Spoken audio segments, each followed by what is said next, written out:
Bismillahirrahmanirrahim.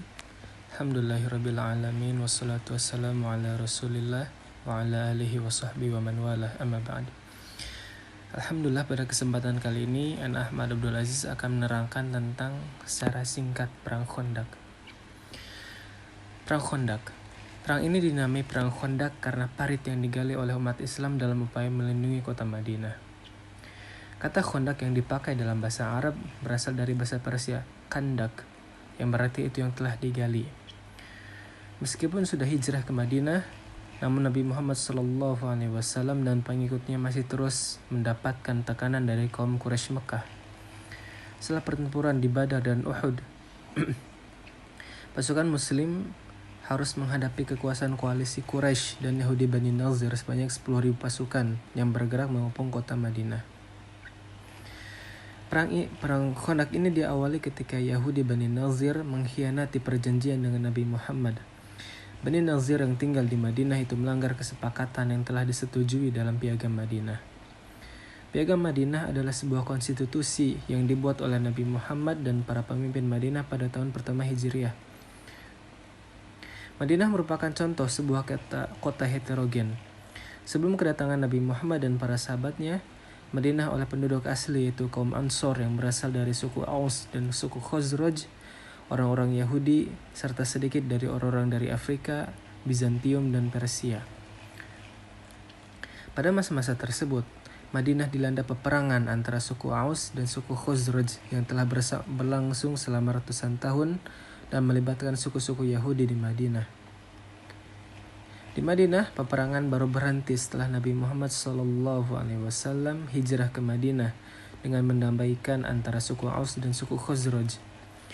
Piagam Madinah yang dirumuskan bersama-sama pemimpin suku atau klan di Madinah dan sekitarnya membuat perjanjian perdamaian hukum sekaligus kerjasama pertahanan.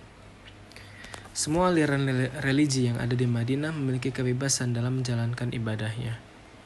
Namun pada suatu saat, Bani Nazir, yaitu salah satu dari suku Yahudi Madinah, melanggar Piagam Madinah dengan cara melakukan upaya pembunuhan terhadap Nabi Muhammad SAW. Upaya pembunuhan tersebut gagal karena Nabi Muhammad SAW sudah terlebih dahulu mendapatkan peringatan dari malaikat Jibril alaihissalam. Nabi Muhammad SAW kemudian memutuskan untuk mengusir Bani Nazir dari Madinah. Bani Nazir menolak untuk meninggalkan Madinah dan mempersiapkan perang karena mendapatkan dukungan dari suku Yahudi yang lainnya, yaitu Bani Quraisyah dan Qainuqa. Dipimpin oleh Ali bin Abi Thalib radhiyallahu anhu, pasukan Muslim mengepung perkampungan Bani Nazir yang menempati sebuah wilayah yang berjarak sekitar 3 km jauhnya dari pusat kota Madinah. Bantuan yang dijanjikan oleh Bani Quraisyah dan Qainuqa ternyata tidak kunjung datang. Bani Nazir pun putus asa sehingga menyerah dan pergi dari Madinah. Terusirnya Bani Nazir dari Madinah ternyata menyisakan dendam. Para pemimpin Bani Nazir pergi ke Mekah dan menemui Abu Sufyan, yang saat itu belum masuk Islam. Dalam pertemuan tersebut tercapai kesepakatan koalisi antara Bani Nazir dan Quraisy Mekah. Koalisi tersebut bertambah kekuatannya seiring masuknya kaum Ghatafan.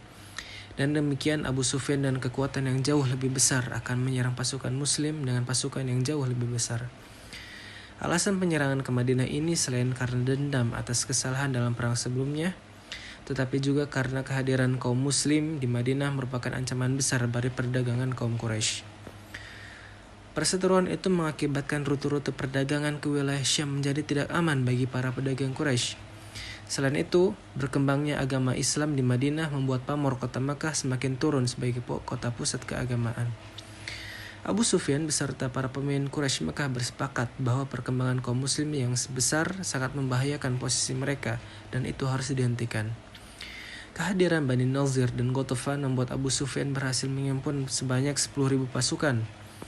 Mendengar terbentuknya pasukan koalisi dalam jumlah yang sangat besar, Nabi Muhammad SAW segera menyusun strategi dengan para sahabatnya. 10.000 pasukan merupakan kekuatan yang sangat besar, lebih besar dari keseluruhan penduduk Madinah pada saat itu. Nabi Muhammad hanya mampu mengumpulkan pasukan berjumlah 3.000 orang.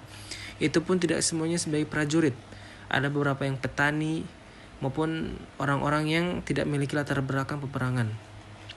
Setelah membandingkan kekuatan musuh dan kekuatan pasukan muslim, Salman Al-Farisi radhiyallahu anhu, salah satu sahabat Nabi, mengusulkan agar dibuat parit melingkari kota Madinah. Sebuah parit di mana kuda perang terbaik pun tidak akan mampu melompatinya. Nabi Muhammad menyetujui ide Salman Al-Farisi.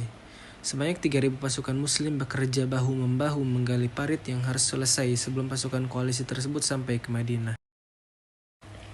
Setelah bekerja keras selama 6 hari, pasukan muslim berhasil menggali sebuah parit dengan panjang mencapai 5 km melingkari kota Madinah dari sisi lembah atau area masuk kota. Sedangkan di sisi lainnya, kota Madinah terlindungi oleh gunung dan bukit yang sulit dilalui, baik dengan kuda maupun jalan kaki. Bulan Syawal tahun kelima Hijriah, pasukan koalisi sampai ke Madinah, sebuah pasukan terbesar yang berhasil dihimpun oleh bangsa Arab pada waktu itu. Pasukan koalisi ini dalam bahasa Arab sehingga yaitu Al-Ahzab, yang dikenal sebagai Al-Ahzab, sehingga orang-orang ini telah juga dikenal sebagai perang Al-Ahzab. Keberadaan parit di luar kota Madinah ternyata tidak diduga pasukan koalisi. Hal yang bisa mereka lakukan adalah melakukan pengampungan sambil mencari celah untuk menerobos masuk ke dalam kota. Pasukan koalisi yang tidak bisa menggerakkan infanteri maupun kavalerinya terpaksa melakukan serangan jarak jauh dengan menggunakan panah. Pasukan muslim pun juga membalas serangan tersebut dengan menggunakan panah. Upaya menerobos pertahanan panah pernah berhasil dilakukan oleh Amr bin Abdi Wud dan beberapa pasukan berkudanya. Namun sesampainya di dalam kota, mereka harus menghadapi Ali bin Abi Thalib beserta pasukan berkudanya. Serangan Amr bin Abdi Wud berhasil diatasi oleh Ali bin Abi Thalib dan kemudian membunuhnya. Beberapa pasukan berkuda koalisi lainnya berusaha melompati parit namun gagal dan berhasil dihabisi oleh pasukan muslim. Berhari-hari dan berminggu-minggu pasukan koalisi tersebut mulai mengalami perpecahan. Kaum Yahudi menolak untuk bertempur di hari Sabat, sedangkan Abu Sufyan memaksa mereka untuk tetap bertempur. Abu Sufyan yang merasa dikhianati oleh Yahudi membuat kondisi tersebut menjadi tidak solid lagi. Cuaca di Madinah yang memasuki musim dingin pun sangat menyiksa bagi pasukan yang melakukan pengepungan. Mereka harus berkemah dan bertahan dalam kondisi suhu yang ekstrim, sedangkan bantuan dari Bani Quraizoh, yaitu suku Yahudi yang masih dalam kota Madinah, tidak kunjung datang. Pasukan muslim sudah mengantisipasi persekongkolan tersebut. Setelah hampir 1 bulan lamanya melakukan pengepungan, badai angin gurun melanda perkemahan pasukan koalisi. Cuaca dingin dan badai angin tersebut membuat pasukan koalisi semakin menderita. Tidak ada pilihan lain, mereka memutuskan untuk mundur. Mendengar pasukan koalisi tercerai-berai dan mundur, Nabi Muhammad SAW mengutus Huzaifah untuk melihat kebenarannya. Pasukan koalisi yang mundur itu tidak sempat membawa peralatan tempur mereka. Mereka kocar-kacir dan meninggalkan medan pertempuran dengan tergesa-gesa. Perang selama sebulan penuh itu menimbulkan korban jiwa sebanyak 20 orang dari kedua belah pihak. Pada tanggal 7 Zulqa'dah, pasukan muslim kembali ke kota Madinah. Pada saat itu Nabi Muhammad SAW menyampaikan bahwa tidak akan ada lagi serangan dari kaum Quraisy Mekah di masa yang akan datang. Sekian dari saya, semoga ini bermanfaat. Wassalamualaikum warahmatullahi wabarakatuh.